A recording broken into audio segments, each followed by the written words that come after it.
What's good, everybody? It's your boy DJ Ad McCree, and today we're going to be talking about distorted 808s in Effectrix.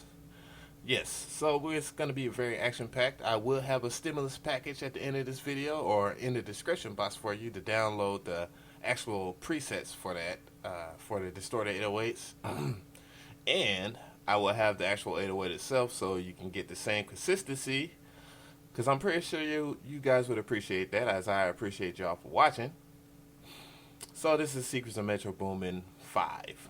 But before we actually get into the actual playing of the track and talk and the discussion at hand, I just want to show y'all something. And this is for all the new people and people that might have already subscribed, which also please subscribe. This is my page, and if you haven't seen any of the other episodes of Secrets of Metro Boomin, this is my playlist right here. It's on the home page of my channel, and basically I have 1 through 4, and then the growth speed explained, because everybody asked me about how to explain growth speed and how to do whatever to it and connect it to a MIDI controller, etc., and all that is answered. And also you can go to the playlist, and it's on the playlist as well. Okay, that was one of the things I want to talk about. Also, last episode of Secrets of Metro Boomin, we talked about the presets and stuff. And one of the guys left a comment on there and pointed me to this webpage. It was kind of funny, and I appreciate the person that actually pointed this out. It has almost every producer's presets that they use on certain tracks. And the funny thing about it is, when I was going through here and seeing how correct I was, which I was almost correct for the most part. Guess what I saw? Whose name that I see on here? And it's actually funny. Where is it at? Trap Camp. And guess what? And this is how I knew the list was very good. Because you want to know why I knew it was very good? This is 100% correct. I was actually laughing so hard when I saw that they had broken down the Jim Jones Legend track, which I didn't know it was that popular. I didn't even know that Trap Camp Entertainment in general, our production crew was that popular to where people was breaking down our patches. Alright, enough about us. Let's get to the Secrets of Metro Boomin, shall we? And I'm going to play this track in 3, 2, 1. It's going to be quite loud, so I'm going to begin the countdown again so you can turn it down or turn up. Alright, here we go. And hopefully it won't crackle a lot, because as you can see, it's really, it's up there. I did a lot to this track. It was a collaboration with J-Dubs, by the way. Alright, here we go. 3, 2, 1.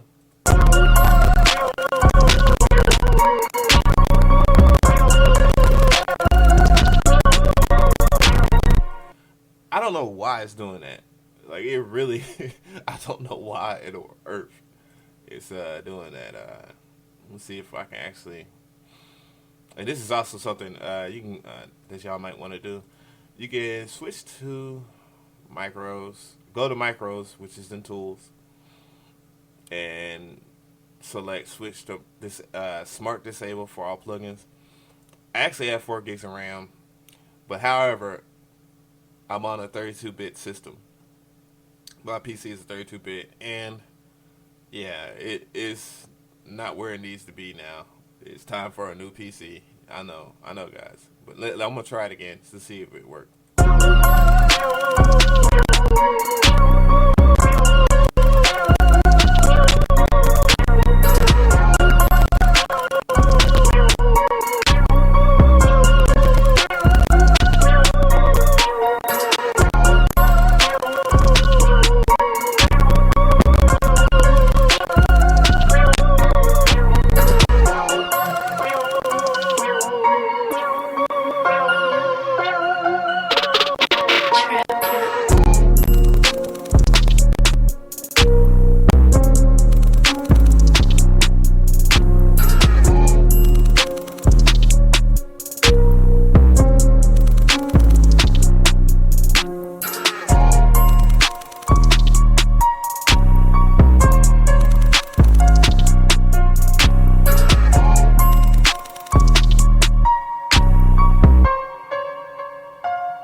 Well, it did crackles, but whatever.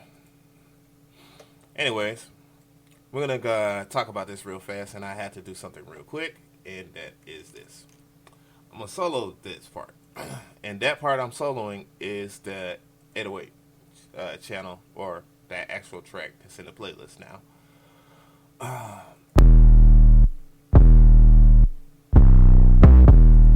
All right, and like I said, I'm going to give y'all this actual thing, and once you get this actual file, this is how you load it up. Go in the file, open mixer track states, and if you have it on your desktop, press the desktop button or whatever. But this is in the mixer presets. You could just stick it in the mixer presets, and yeah, just open it up there. Just click on that and open it. I'm not gonna do one now, but make sure you also have this that's the Pacific channel highlighted, because if you don't, you're gonna be mad that you screwed up another channel. But anyways, okay, the main thing that is causing distortion is the sound goodalizer. Now, on the contrary to people's belief, this is basically Maximus. This is Maximus broken down in its in 4 different presets. So when you have it like that and you're looking at it, yeah, this is just like a simplified version. So what I'm gonna do is this. I'm gonna pull up Maximus. Maximus, where are you? All right, there we go. Maximus is right here, and I believe it was this. I believe it was C, wasn't it? C. Yeah, it was C. And C looks like this. And what it's basically doing is the highs don't matter, because there's no highs in an 808 unless you are higher up in the octave. And I'm pretty sure you don't want to go all the way up in the octave, because that would kind of defeat the purpose of 808, right? Or not. I mean, it's experiment. But anyways, I'm going to turn this off. One thing you have to notice, that you have to know, is that the order of the effects does matter. So you just left click on the down arrow, and select either move up or down. Which you don't have to worry about that. That's just for future references if you are trying to do your own little distorted 808. But yeah, Maximus basically, alright. And I'm going to play it again now. Alright, see? As you can see, it's C. And they actually added that when you go into Maximus, you can see A, B, C, and it says Sound Good Live presets. It did not say that in FL Studio 11 and down. A lot of people was in the whim about that. It was just like, oh, Sound Good Live is just, I mean, I could slap Sound Good Live or anything. It'll sound good. That was basically, Sound Good Live was created for people that don't have much knowledge on music, but wanted to use something like as a gimmick, so that people will actually get into to using something, exploiting people's minds to buzzwords and terms, so that they will actually use it for its sole purpose, which is dynamic range. Okay, so I mean, it's not a bad thing if you use Sound Good Live or not. It's just that's what it was for. And yeah, but yeah, and this is basically Sound Good Live explained. And I got it muted, so it's cool. So basically, on the low shelf of the multi-band compressor, you have a slight curve, and it is brick walling, or it is played at 0. If you see this right here, what this means right here is that the pre-gain is up to 9. So you actually see it on the monitor itself, and you see this line right here. Well, actually, this line. That line is showing you where the pre-gain is pushed to. The post-gain itself is hitting at 2, +2. So they pushed it up after it was brick walled. And this is the actual shape of how it looks, how the 808 looks like. So that's basically how that breaks down. But yeah, and then they pushed the mids all the way up, and they gave it another curve. So and this basically is the knee. If you have used or are familiar with outboard gear, you have two choices, which is a hard knee, which looks like this,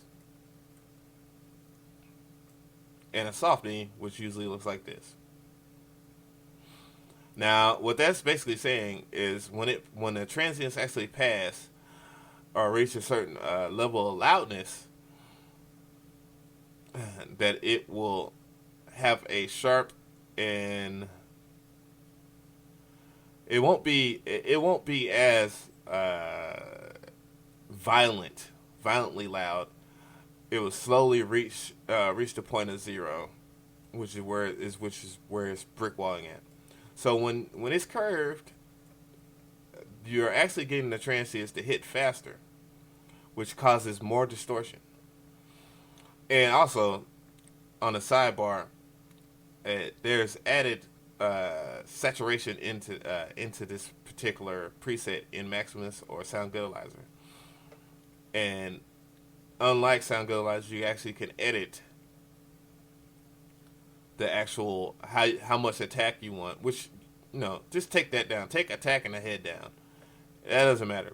What really does matter is the release. The release is somewhat somewhat closed. Well, somewhat open. The more you have it like this, the release like this, the tighter the bass will be, which means more distortion. So,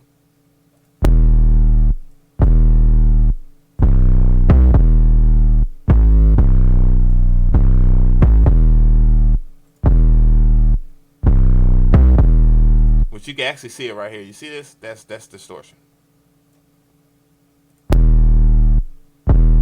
See how I turned that up? It has less distortion. Yeah, if I go right here, it's much cleaner. The signal is actually cleaner. So you kind of want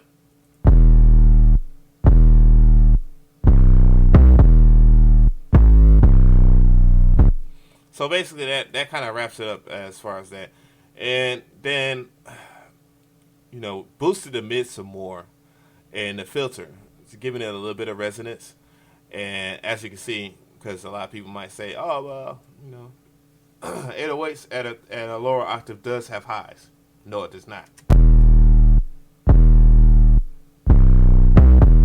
It does have mids, and the mid characteristics is what gives the most distortion.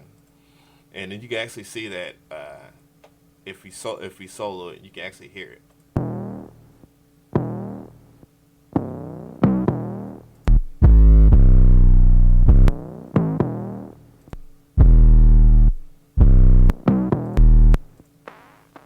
Yeah, you can hear a little bit of highs. So it does have highs. So I was slightly wrong. Or wrong. And then to finish it off, fruity, fast distort. And there it goes. But yeah, I supply it, so here we go. But what also I want to talk about next, and I think this track is Effectrix. And I'm gonna keep this as short as possible, and I'm pretty sure so many people are going to start doing this, and I'm fine with that. I'm actually fine with people actually wanting to do something like that. And you wouldn't even know that this was hi-hats unless it was shown to you.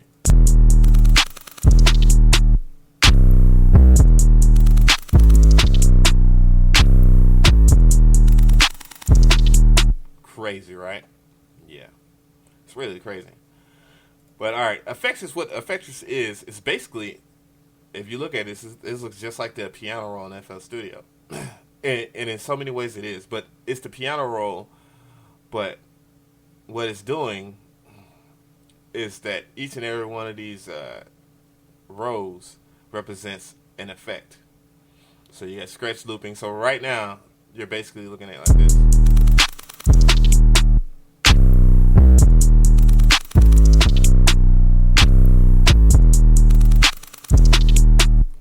So you're basically getting scratch loop, X loop. Now, I'm not gonna really get into in particular.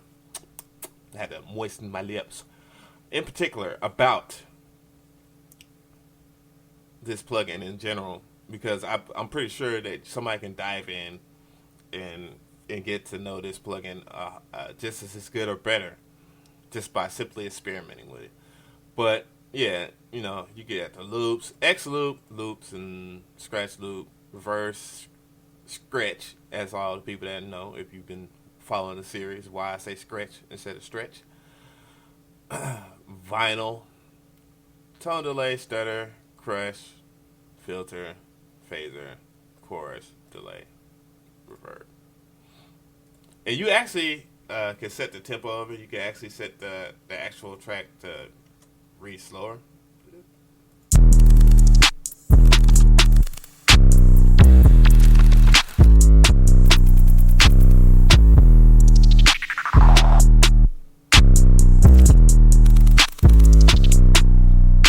So you can have longer melodies and do such things. You also can, within each and every one of these, set what you want it to sound like, which I'm not going to actually do.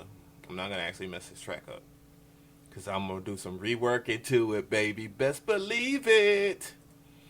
Yeah, so that's basically covers the movement of that. I want to play this one part. Hopefully, it will actually play without freaking. I guess I just had to turn on the automation.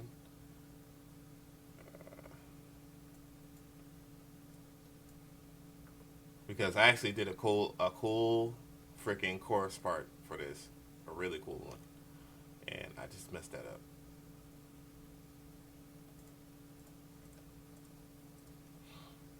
Use a little automation and whatever, whatnot.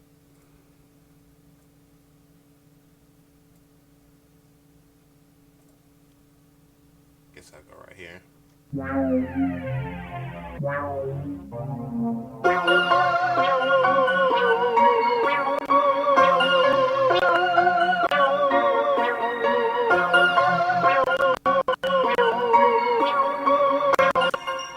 Oops. I think I have some. Oh, I have it muted.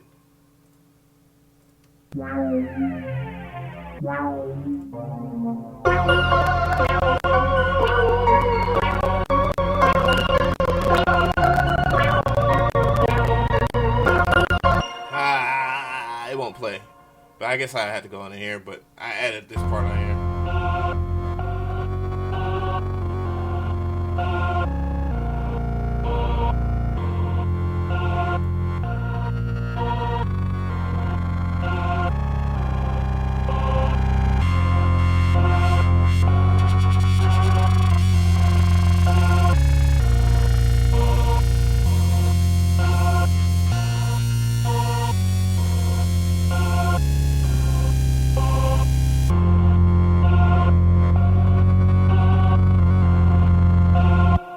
But that was a part of the chorus, and I pretty much just did that at Cyclops.